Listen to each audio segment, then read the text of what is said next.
এটা মনে রাখো বাবা, এটা মনে রাখো। হাদি মরে নাই, হাদি তার মালিকের কাছে গেছেন। কিলা দুখুলিল জান্নাহ ক্বালা ইয়া লাইতা কওমি ইয়ালামুন। ইমানদার হাবিবে নাজ্জার তাকে যখন তার কওম মেরে ফেলছে, সূরা ইয়াসিনে আছে, শহীদ করে ফেলছে, শাহাদাতের পূর্ব মুহূর্তে আল্লাহ ফেরেশতাকে বলছে আমার জান্নাত তার সামনে তুলে ধর।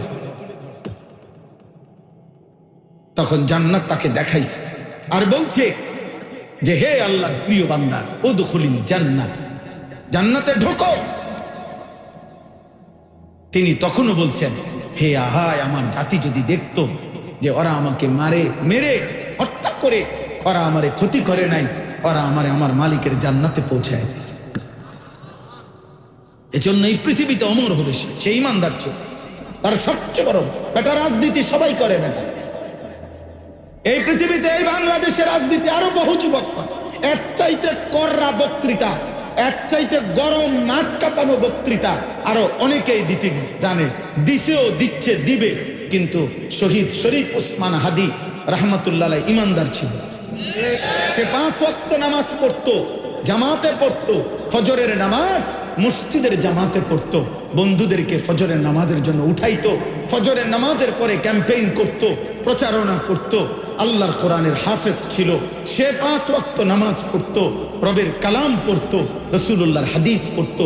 তার বাবা আলেম ছিলেন, তার বাবা বড় ভাই আলেম, তার মা পর্দানশীল, তার স্ত্রী পর্দানশীল। সে নিজে ঈমানের সাথে তার দেশপ্রেম, পুরা কলিজা ভরা দেশপ্রেম ছিল। তার দিলে যা ছিল জবানে তাই ছিল, জবানে যা বলেছে দিলের মধ্যে সে তাই লালন করেছে। এই জন্য দিল ও জবান বরাবর হয়েছে, ঈমান এবং দেশপ্রেম বরাবর হয়েছে। এই জন্য আল্লাহ বলছে, যুবক তুমি চাইছো হুদা, এবার প্রথমবারের মতো 500 ভোট, 500 মানুষের সমর্থন হইলেই সে বলছিল আমার এবারের নির্বাচনে আমি যদি 500 মানুষের ভোট পাই আমি সার্থক, আমি নিজেকে ধন্য মনে করব। আল্লাহ বলে না, আমি তোর ফজরের সেজদা নিলাম, আমি তোর গোলামির সেজদা গ্রহণ করলাম, আমি তোর কোরআন গ্রহণ করলাম। যুবক, আমি তোকে 500 মানুষের ভোট না, 18 কোটি মানুষের কলিজার ভালোবাসা, চোখের পানি দিয়ে দিলাম। যা, কত লক্ষ হাফেজ, আলেম, মুফতি, মুহাদ্দিস, পীর, মাশায়েখ, বুজুর্গ, আউলিয়া, কত 90 বছরের বুড়া, 4 বছরের বাচ্চা অকাতরে তার জন্য কাঁদতেছে, কাঁদছে, আজও কাঁদ। এজন্য যুবক, মরলে এমন মরাই মরবে, বাঁচলে এমন বাঁচাই বাইছো, বলো ইনশাআল্লাহ। নারী দেখতে দেখতে মরো না, নারী দেখতে দেখতে মরো, উলঙ্গ ছবি দেখতে দেখতে মরো না বাবা। সেজদাবিহীন মারা যাইও না আব্বা, মরে যাইবা, আজ না হোক কাল, আজ না হোক কাল। সেইফে থাকো আর সেইফে না থাকো, মরে যাবে। নিরাপদে থাকো আর নিরাপদে না থাকো, মরে যাবে। এজন্য যুবক ইমানদার। পৃথিবীর ইতিহাসে এই 3 উসমানের নাম পৃথিবীর ইতিহাসে সোনার অক্ষরে লেখা হয়ে গেল। 1 উসমান, উসমান ইবনে আফফান, ইসলামের 3য় খলিফা। 2য় উসমান, উসমান গাজী।